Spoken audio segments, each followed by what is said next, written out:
Now, it's fair to say that none of us really like having to pay tax, but we do it because we know it's the right thing to do. Well, before we speak to Justin Rowlett about how some big businesses are making a mockery of the tax system, that was Al's from earlier. Thanks. Anyway, another Alex. Alex Riley has been seeing if public boycotts ever really do work. Starbucks, Amazon and Google have been plastered all over the front pages recently for being some of the UK's worst tax avoiders.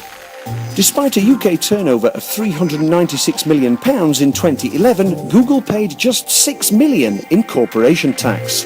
Amazon's UK sales were £3.35 billion last year, yet they paid corporation tax of only £1.8 million. And despite Starbucks selling us £398 million worth of drinks, snacks and coffee, they paid no corporation tax at all. Now what they're doing is perfectly legal, so the question is more of an ethical one. At this time of economic hardship, is it right that these huge corporations are avoiding paying their taxes? Starbucks haven't paid any tax on their profit for the last 3 years. How does that make you feel? Well, I think people of this country should be made aware of the facts, and they should be actually selective in where they go. It's up to us to actually decide as a group of people whether we use them or not. If they can't play by the rules, we shouldn't support them, basically. Well, I think it's a reasonable business decision, because if we want to attract businesses to the UK, we have to give them a decent incentive tax-wise. And if we're making it difficult for them, this is what they're going to do.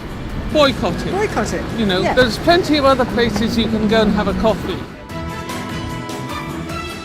What could the consequences of boycotts be? There's only one major stakeholder in any company, and that stakeholder is the consumer. If the consumer votes with their feet by walking away from a brand, then that is the most effective type of protest you can ever have, because what happens, it spreads to other people. And that's what some consumers seem to be doing. Evidence suggests people are taking their business elsewhere, which is good news for independent retailers like Tom. Has there been any impact on your trade since these stories have appeared in the press? People say that they prefer coming to us first and foremost for the coffee we provide to them, and that we're an independent shop, and as local people they like supporting independent places in the community. Definitely people have said that it's easier to make the switch to the independent places because of the stories that have appeared in the newspapers. It's been reported that Starbucks will announce tomorrow that they're changing the way they operate in order to pay corporation tax in the UK. Brand experts say they need to act quickly. Theoretically, the consequences for Starbucks, if they actually don't do something or seem to be doing something, could be really quite widespread. They have always made a big deal, this particular brand, about fair trade. So if you're going to be an organisation that's going to be making a big deal about something which is called fair trade, then you must be seen to be trading not just fairly, over and above what your requirements would normally be.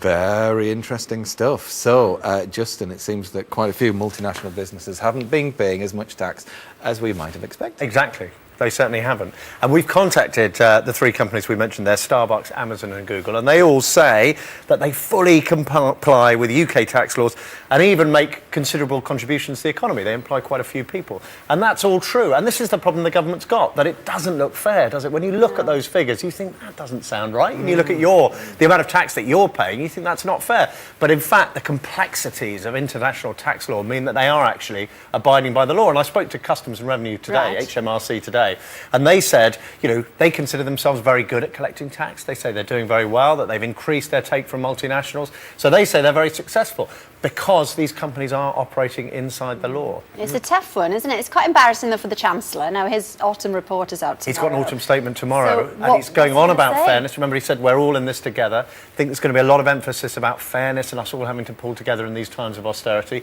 So it is a tough one. But in fact, as we saw in the film, it is embarrassing for these companies. They've been named and shamed in this way, and they're worried, I think, they're going to lose customs. So our understanding is that Starbucks may well announce tomorrow that it is going to pay more corporation tax. And it's a voluntary thing. It's not because they're changing the rules. It's because Starbucks has decided it doesn't look great, the situation at the moment. So that's probably what's going to happen tomorrow. It doesn't, and people aren't that keen to be wandering around with a Starbucks cup at the moment, No. are they? So they've got to do something. I don't do that anyway because I don't do very good tea. I'm not a coffee drinker.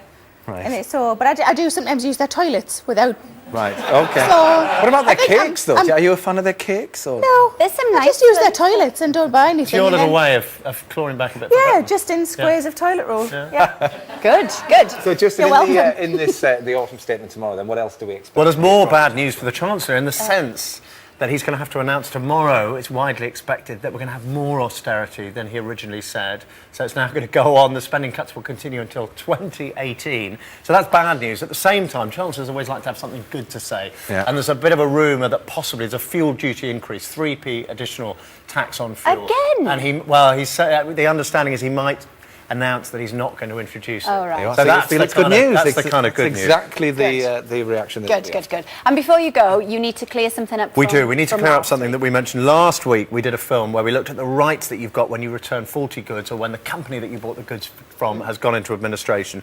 A few viewers wrote in saying they wanted a bit of clarification. So let's be absolutely clear. If you bought an item which cost between £100,000 and £30,000, a lot of money, and you paid even just a small amount of it with a credit card, then you are entitled to a full refund if the goods are faulty or if the company goes into administration. Now, there are some sections, this is part of Section 75 of the Consumer Credit Act, and there are some circumstances in which it may not apply. But if you're in doubt at all or you don't get a refund and you think you should have one, you can always go to the Financial Ombudsman Service and they can kind of sort it out for you. Who's got a credit card limit of £30,000? Exactly, Sarah. Like I Elton wanted John. exactly the same. Anyway, brilliant. Thank you, Justin, and thanks for clearing that up. Brilliant. Now, it's a sad day